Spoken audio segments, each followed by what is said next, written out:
my name is John Harvey. Yeah, well,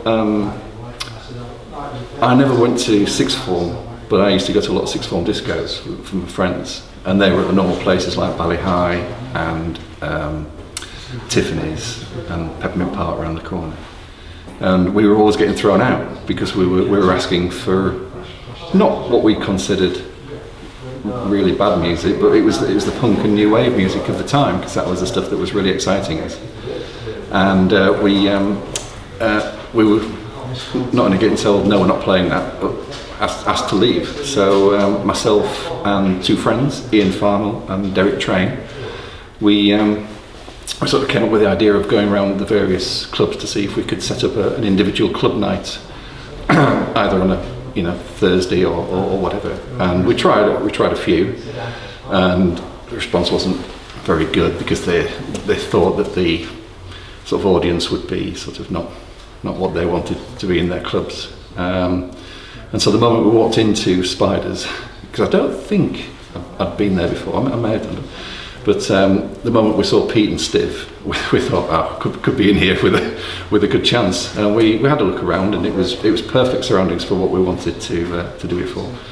And we came up with the name of the Roach Club, and we got an agreement to start there on a Thursday night. And it was where we had our own membership.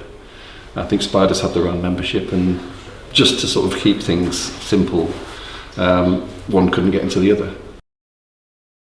So we went up to the record decks, and we didn't really know how to use them. I think Pete or Kev might have even actually given us a quick spin on it. And I do remember there was a tape delay machine on there. So actually put it through the microphone, you had a nice little delay going on. I think we used that a little bit too much, but it was. I remember the first night being absolutely packed. It wasn't one of these things that it was just sort of dribs and drabs. I remember them sort of being sort of really well attended. And just had a really good time. We played a huge range of music, from sort of deep roots reggae, some different type of soul, and a lot of punk, and when it was getting into it, post-punk and industrial, a lot of Cabaret Voltaire and things like that we think that no one was playing, not only in Hull but possibly sort of even around the surrounding areas. Well, I mean, it was good because there were two distinct areas. There was the bar area, which is a little bit more laid back and allowed you to have a bit of a laugh. But I really liked the dance floor. The dance floor was very intense, hot. Sort of. Once you're in there, you couldn't really get out without a struggle. And I mean, when some people started body slamming, when we were playing people like the Redskins and things like that, it was, look out. And I think it was the first time that a lot of people in Hull had seen just a group of men or a group of women dancing sort of with each other without not dancing in couples. And that's the sort of thing that we wanted to sort of promote at the Roach, really, that you could wear anything you wanted. It didn't matter if you came in a bin bag, 3-piece suit or something like that. Just go in there and enjoy the music. My name is Lynn Acton. I think it's probably going to be the beer keller that was on Scale Lane and which is now Hitchcock's. In the 70s? I think we just went, because it was on 3 floors, and upstairs used to have a very, very harsh woman called Moira, who used to serve you chicken and chips in a basket. And then on the middle floor was the dance floor, which was like a copper floor which you would slip and slide to. And by that point, when I was probably ready for dancing, I can't remember, it was just anything that I could move to, really. I don't know. It would be black, and it would be something that I'd got at Chelsea Girl on the Thursday when I got my wages. Probably double Bacardis and Coke, but I thought that was sophisticated, and it was a doubles bar. I didn't really know what else to buy or get. I used to always bring Bacardi and Coke. My favourite club, the one that I most frequented, was in the 80s, and that was the Silhouette Club, which was on Springbank. And because I used to live on Freehill Street, which is not very far from Springbank. I spent a awful lot of time there, and I used to really like going there, and we used to dance to You Spin Me Right Round Like a Record Baby. That was one of the songs I remember all the time being there. I was a little bit punky, so I suppose there was a lot of punk music going on. And my other favourite was a club called Malcolm's, which is now Laser Quest, but it had various names, and Malcolm's was where there was live music on every Thursday. It's the only time I went was the Thursday, and I saw loads and loads of bands there.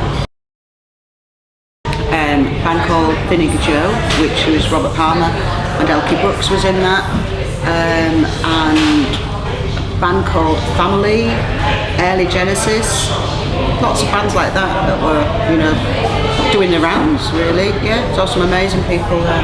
Lots of bands that I can't really remember the names of now. Some went on to be famous, and others were just really good, and like you didn't really hear them anymore. But yeah, every Thursday I used to go because it was live music there. So chronologically it would be Beer Keller, then Malcolm's, then the Silhouette. I used to go, Thursday was the Silhouette night, but then sometimes I'd go in the week, you know, just like later on, because I lived so close. We'd maybe just, you know, because it was open. I'm not sure if it was open on Sunday, but it was certainly open 6 nights a week. Never really went Friday and Saturday night. Not sure why actually. Thursday night was the night we used to go. Thursday night, I remember because that was the night I went to Beer Keller and the night I went to Markham's. I think that was the night to go out.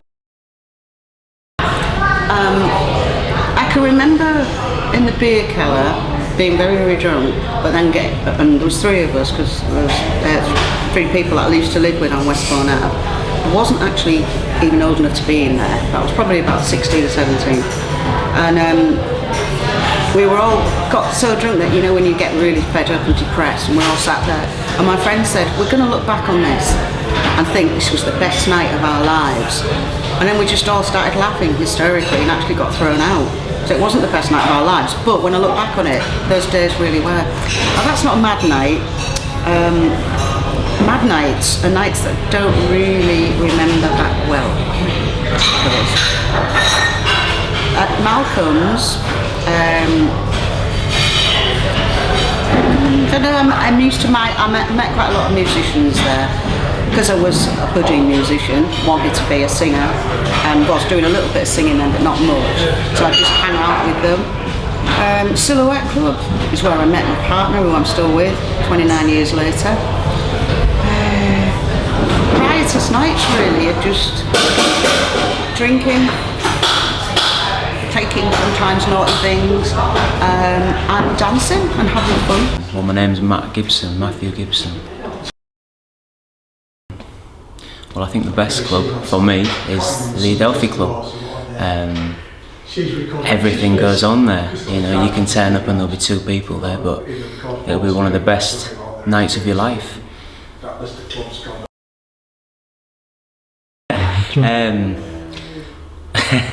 Well, probably when I was, shall we say 18, I think, but you know, it's 14 years ago. Right. And in that time, you know, you've seen all sorts of brilliant nights there. Yeah, I mean, the Jacko has all sorts of great bands there.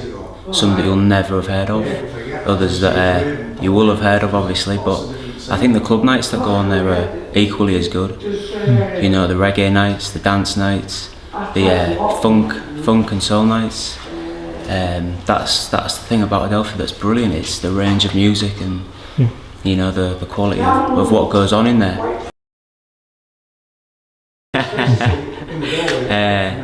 Dressed down, I think. Although last Christmas we went to Residents Association on Halloween. I was dressed as a clown. You know, so anything from that to that really.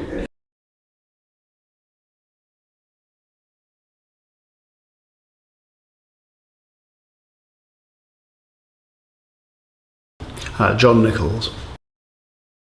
The Adelphi Club has been a favourite for many years.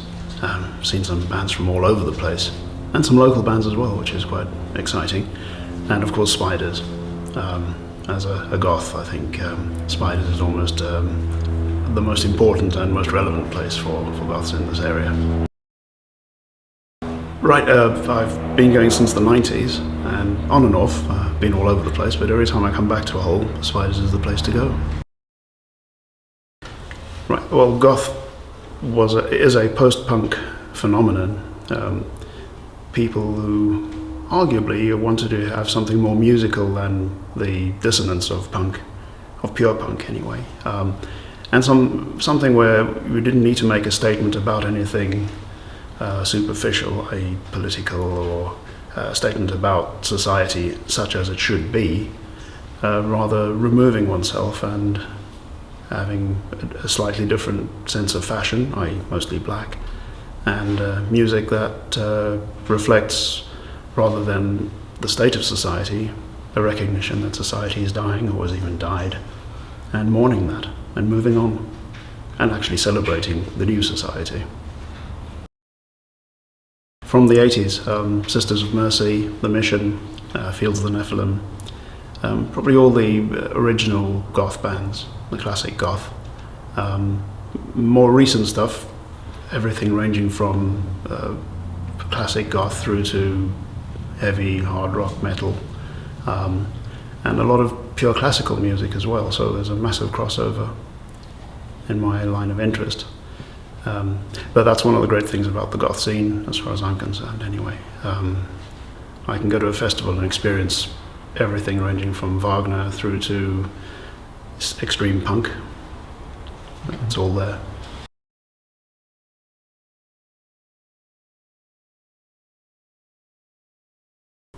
Locarno, Tiffany's, and yeah, I went there basically. I think I did Saturday mornings as well initially, so I was sort of 15 I suppose at the time when I first started going, and then when I left school I suppose I started going regular at weekends and stuff, and from there where Bailey's, we used to go to Bailey's quite frequently. My God, what? Oh, beer keller. I was an avid beer keller freak as well at some stage. Initially I was a young kid, I was brought up on a scruffy estate or whatever, I didn't have much money. When I left school, started earning money, I used to spend most of my money on clothes. And impress the girls, I suppose. And that yellow suit seemed to be it was expensive for the time as well, but it seemed to be something that would get me seen and be the peacock, the yellow penguin apparently. That was 1973 I think it was. And I also had another suit which was that a girlfriend made me actually though, but it was half black and half white, straight down the middle. And I bought a pair of canvas shoes and I dyed one black as well, I can remember that. And I had some outlandish platform shoes at the time as well, in fact, I think I was one of the first people to wear platform shoes in Hull. Black and yellow there was, and I fell off them quite a few times while I was dancing.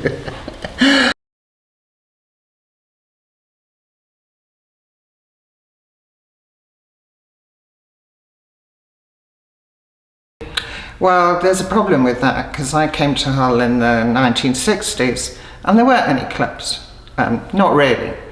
Art students tended to make their own entertainment, parties, happenings and such like, and the pub mostly. And the incident I'm going to tell you about happened after I'd been at the Polar Bear, which was pretty much the art students' hangout in the early 1970s. And we'd have an evening in the snug where we always used to hang out and meet and nurse a pint so we didn't have to go back to our cold flats.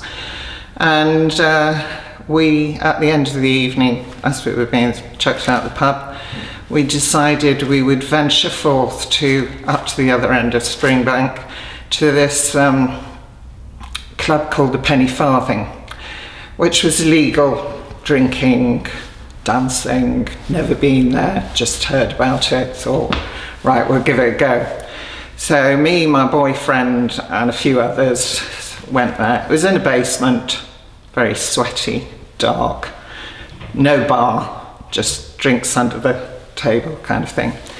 And the music, as I recall, was quite good. For the time, I think, I might be not remembering this well, but I seem to remember they were playing Brown Sugar and we were dancing to it.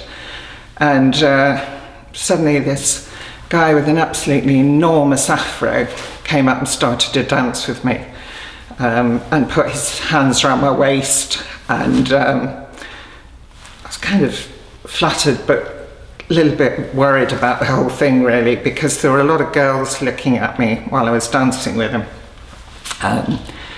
Eventually we had a break, and one of these girls came over to me, and I realised even above the music that she was rather aggressively shouting at me, and she basically said, "Get out of here or I'll skin you."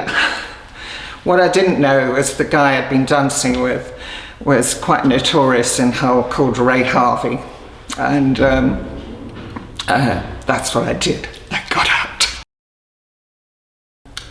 I think we used to just nurse half a bishop. We had no money, and we'd stay in the Polar Bear just because it was warmer than it was in your flat, basically. When I came from the Midlands, from the village, I was wearing sort of mini skirts, and by the time I'd been in Hull, I was wearing, my mother was horrified, I'd suddenly stopped showing my legs and had clothes down to my ankles, really. Hippie things, I suppose. I do remember going into the Manhattan, and this old businessman in there saying to me, "You'd be quite attractive if you weren't wearing that hippie trash." And so that was it, really. Lots of second-hand clothes. They didn't call them vintage then. Lots of natural fabrics, actually, because, you know, we'd grown up through the Crimpoline era, and so we kind of liked cotton, and, you know, it was the hippie time. Lots of kaftani. But I did have a passion even then for leather and suede, because I remember having quite a lot of fringed jackets and things like that. Well, I love the Velvet Underground. I always loved the Velvet Underground, but obviously that can... But before that, when I came to Hull, I was still into sort of Motown and stuff, because I remember going to see Otis Redding at the university. So, changed a lot over time. But overall, it would definitely be Velvet Underground.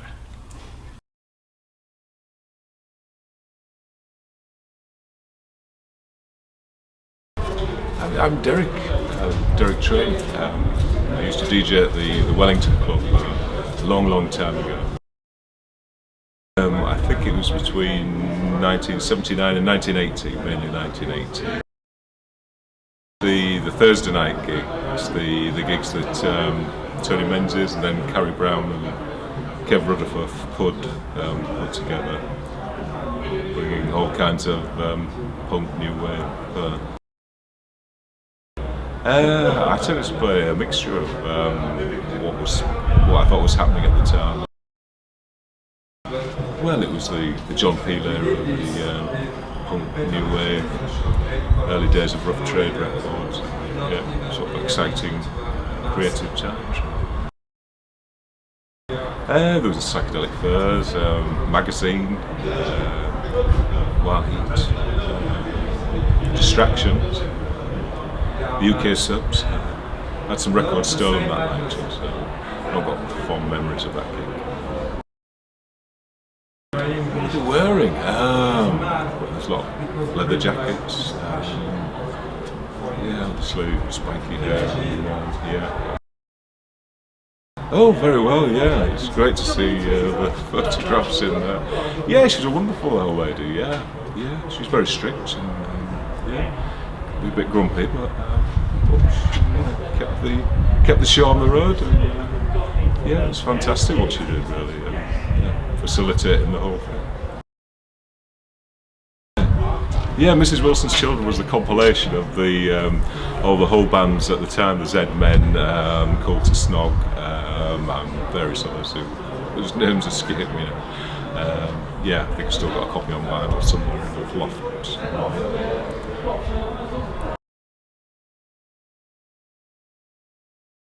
My name's Bobby Beasley. You know, I was trying to remember a lot of them. One of the most memorable was Future Methods at the university, Hull Uni. So Future Methods was like a kind of massive drum and bass night, and it used to be just in a big hall, a big flipping sound system, and it was just a stone's throw from my house, so it was even better. Do you know what I mean? Like, I think it'd be about 1995, 96. That was about the sort of time when I was into a lot of drum and bass.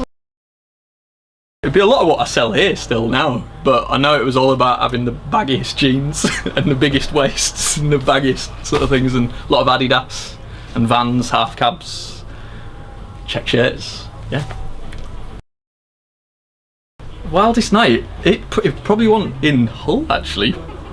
The one that I really remember was LCD Sound System in Leeds. God, it was like a flipping punk gig, but it was good. I was absolutely going for it.